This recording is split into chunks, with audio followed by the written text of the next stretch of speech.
मोदी आज रेडियो पर मन की बात करेंगे। कार्यक्रम सुबह 11 बजे रेडियो और टीवी पर प्रसारित होगा। कोरोना को लेकर प्रधानमंत्री मोदी देश को नया मंत्र दे सकते हैं। उम्मीद की जा रही है कि पीएम मोदी भारत चीन संबंध पर भी संदेश दे सकते हैं। चीन से सीमा विवाद पर शरद पवार ने मोदी सरकार का समर्थन किया। राष्ट्रवादी कांग्रेस पार्टी के अध्यक्ष शरद पवार ने कहा कि राष्ट्रीय सुरक्षा के मुद्दे पर राजनीति नहीं होनी चाहिए। शरद पवार ने कहा कि ये नहीं भूलना चाहिए कि 1962 में क्या हुआ था। एनसीपी कांग्रेस की सहयोगी पार्टी। शरद पवार ने ये बयान राहुल गांधी के उस आरोप के जवाब में दिया जिसमें राहुल ने कहा था कि प्रधानमंत्री नरेंद्र मोदी ने चीन की आक्रामकता के आगे सरेंडर कर दिया है। राहुल गांधी और कांग्रेस के दूसरे नेता लगातार चीन के मुद्दे पर सरकार का विरोध कर रहे हैं। अमेरिका ने चीन पर अंकुश लगाने का प्लान बनाया। मीडिया रिपोर्ट्स के मुताबिक अमेरिका ने चीन को 60 दिन का नोटिस दिया। अमेरिका अब चीन की कंपनियों की निगरानी करेगा। अमेरिका ने चीन की 20 कंपनियों की पहचान कर उसकी लिस्ट तैयार की है जिनका नियंत्रण बीजिंग में सैन्य शासन के पास है। चीन की कंपनियों पर अमेरिका से तकनीक ले जाने का भी आरोप है। चीन के खिलाफ दक्षिण पूर्वी एशियाई देशों ने सख्त रुख अपनाया है। आसियान ने कहा है कि चीन दक्षिण चीन सागर में संधि का पालन करे। इन देशों के नेताओं ने कहा कि 1982 में हुई संयुक्त राष्ट्र समुद्री कानून संधि के आधार पर दक्षिण चीन सागर में अधिकार तय होने चाहिए। बिहार के बोधगया में होटल एसोसिएशन ने चीन के नागरिकों को कमरा नहीं देने का फैसला किया है। बोधगया में काफी संख्या में चीन से मेहमान आते हैं। यहाँ पर चीन का भी बौद्ध मठ है। चीन के रवैये से नाराज होकर ये फैसला लिया गया। इससे पहले दिल्ली के होटल एसोसिएशन भी ये फैसला ले चुका है।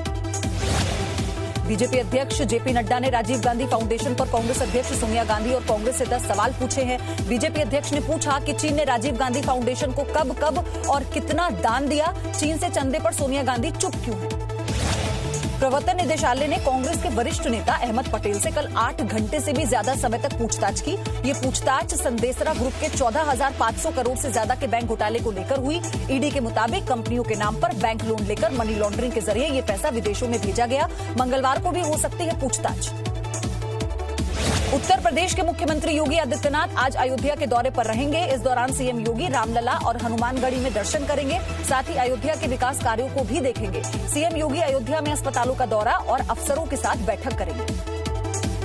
अयोध्या में मस्जिद बनाने के लिए सरकार ने सुन्नी सेंट्रल वक्फ बोर्ड को 5 एकड़ जमीन दे दी है। ये जमीन राम जन्मभूमि से लगभग 25 किलोमीटर दूर लखनऊ हाईवे पर है। इलाका NH 28 से लगा हुआ है। मामले के पक्षकार रहे इकबाल अंसारी चाहते हैं कि इस मस्जिद की जमीन पर हॉस्पिटल और स्कूल बने। देश में कोरोना संक्रमितों की संख्या 5 लाख के ऊपर पहुंच गई। पिछले 24 घंटे में कोरोना संक्रमण के 18,552 नए मामले सामने आए हैं। देश में अब तक कोरोना वायरस से 15,600 से ज्यादा लोगों की मौत हो चुकी है, जबकि 2,95,000 से ज्यादा लोग इलाज से ठीक भी हुए। देश में 85% कोरोना के मरीज 8 राज्यों में मौजूद हैं। केंद्र सरकार के मुताबिक महाराष्ट्र, दिल्ली और तमिलनाडु की स्थिति सबसे ज्यादा खराब है। देश में कोरोना मरीजों के ठीक होने के आंकड़े भी 61% से ऊपर पहुंचे। स्वास्थ्य मंत्रालय के मुताबिक कोरोना महामारी से होने वाली मौत करीब 3%।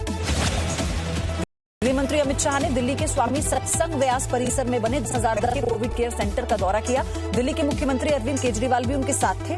भारत तिब्बत सीमा पुलिस को इस केंद्र के प्रबंधन की जिम्मेदारी दी गई है। अगले 2 दिनों में ये सेंटर काम करने लगेगा। दिल्ली के मुख्यमंत्री अरविंद केजरीवाल ने कहा कि दिल्ली के अस्पतालों में 40% बेड बढ़ा दिए गए। इनमें से आधे बेड अभी भी खाली हैं। दिल्ली में कोरोना संक्रमितों की जांच के लिए घर घर जाकर सर्वे का काम भी शुरू हो गया है।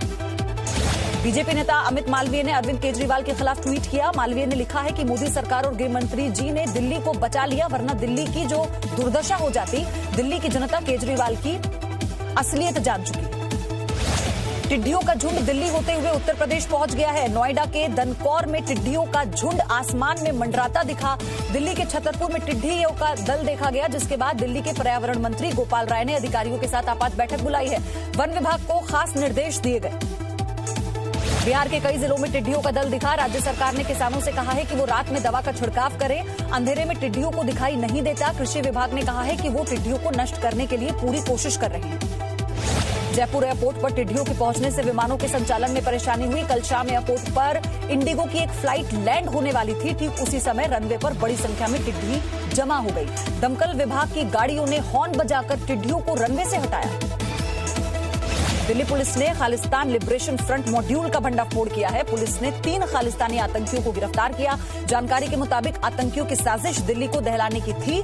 पाकिस्तान की खुफिया एजेंसी ISI उत्तर भारत में टारगेट किलिंग करवाने की साजिश कर रही थी।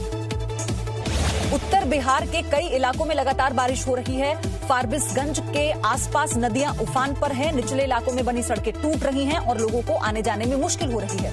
एक जगह से दूसरी जगह जाने के लिए नाव की जरूरत पड़ती है, लोग नाव की मांग कर रहे हैं। उत्तर प्रदेश के मुख्यमंत्री योगी आदित्यनाथ ने राज्य में बाढ़ प्रभावित इलाकों का जायजा लिया। बाराबंकी और गोंडा जिले में लोग बाढ़ से काफी परेशान हैं। सीएम ने अधिकारियों से राहत कार्य के बारे में जानकारी ली और कहा कि बाढ़ से निपटने के काम में तेजी लाएं। मौसम विभाग ने असम में आज भारी बारिश की आशंका जताई है। राज्य के 16 जिलों में 2.5 लाख से ज्यादा लोग बाढ़ से प्रभावित हैं। डिब्रूगढ़ के कई सरकारी दफ्तरों में बाढ़ का पानी घुस आया है। राज्य में अगले 3 दिन तक बारिश से राहत के आसार नहीं है। तेलंगाना की राजधानी हैदराबाद में तेज हवा के साथ भारी बारिश हुई। लगातार आधे घंटे हुई बारिश के बाद कई इलाकों में पानी भर गया, सड़कों में पानी भर गया। मौसम विभाग ने कहा कि यहां आज भी तेज बारिश हो सकती है। राज्य के कई जिलों में लगातार बारिश हो रही है। महेंद्र सिंह धोनी अपने ट्रैक्टर को लेकर खेत में दिखे। सोशल मीडिया में धोनी की तस्वीरें काफी वायरल हो रही हैं। धोनी ने इस वीडियो को इंस्टाग्राम पर साझा किया। हाल ही में धोनी ने ट्रैक्टर खरीदा था। धोनी आजकल ऑर्गेनिक खेती कर रहे हैं। ओडिशा के पुरी में भगवान जगन्नाथ का उत्सव जारी है। बीती शाम यहां पर भगवान के भक्तों ने शोभा यात्रा निकाली। कोरोना के प्रहार को देखते हुए 30 जून की रात 10 बजे से 2 जुलाई की रात 10 बजे तक जिले में कर्फ्यू लागू रहेगा। इसी समय उत्सव का समापन भी होगा। Presenting B News app, available on Google Play and App Store. Download it now.